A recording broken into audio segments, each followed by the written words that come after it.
السلام علیکم ورحمۃ اللہ وبرکاتہ۔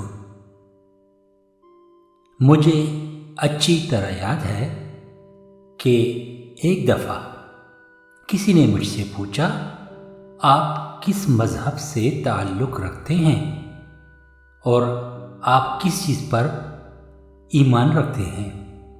میں نے ان کو جواب دیا کہ مجھے کچھ پتہ نہیں، اور پھر میں نے سوچنا شروع کیا کہ آخر وہ کیا چیز ہے جس پر میں ایمان رکھتا ہوں۔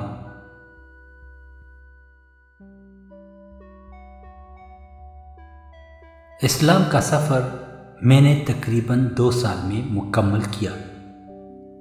ان 2 سالوں میں میں نے پہلے سال مختلف مذاہب کی کتابوں کو پڑھا۔ ان کتابوں میں بائبل، تورات، زبور، انجیل اور اسی طرح اور مذہبوں کی کتابوں کو بھی پڑھا۔ ہاں، ایک بات آپ لوگوں کو بتاتا چلوں کہ میں لڑکپن سے ہی اللہ کو مانتا تھا اور اس پر مجھے کوئی شک نہیں تھا۔ میں نے ایک ایسی فیملی میں پرورش پائی جو کہ کرسچن تھے، یعنی میری فیملی کرسچن تھے، لیکن کرسچینٹی پر ان کا عمل برائے نام تھا۔ البتہ ہم کرسمس یا ایسٹر کا تہوار ضرور مناتے تھے۔ ایک دفعہ اچانک میں نے بازار جا کر قرآن کا انگلش ترجمہ خریدا اور اس کے ساتھ مالکم ایکس کی بائیوگرافی، یعنی ان کی زندگی کے بارے میں لکھی ہوئی کتاب خریدی۔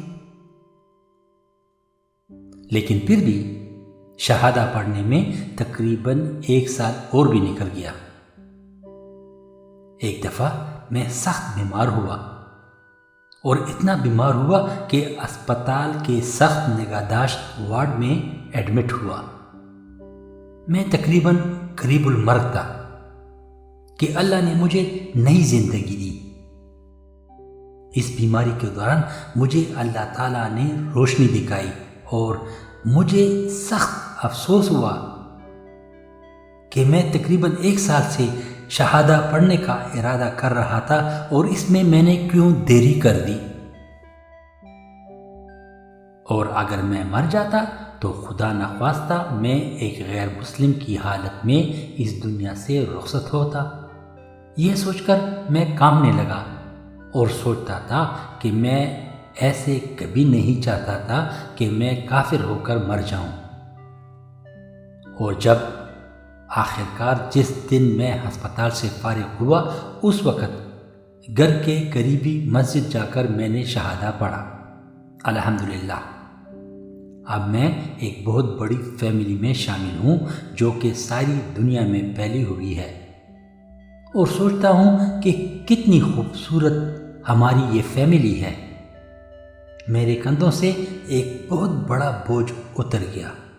الحمدللہ، اب میں محفوظ ہوں۔ اور پھر اللہ نے وقت کے ساتھ ساتھ میرے تمام مسائل ختم کیے۔ اللہ کے فضل و کرم سے میں نے شادی کر لی اور بڑی آسانی سے یہ شادی ہوئی۔ اب میں اپنی بیوی کے ساتھ بہت خوش ہوں اور بڑی اچھی زندگی گزار رہا ہوں۔ اللہ تعالیٰ نے میرے تمام کام وقت کے ساتھ ساتھ پورے کر دیے۔ الحمدللہ۔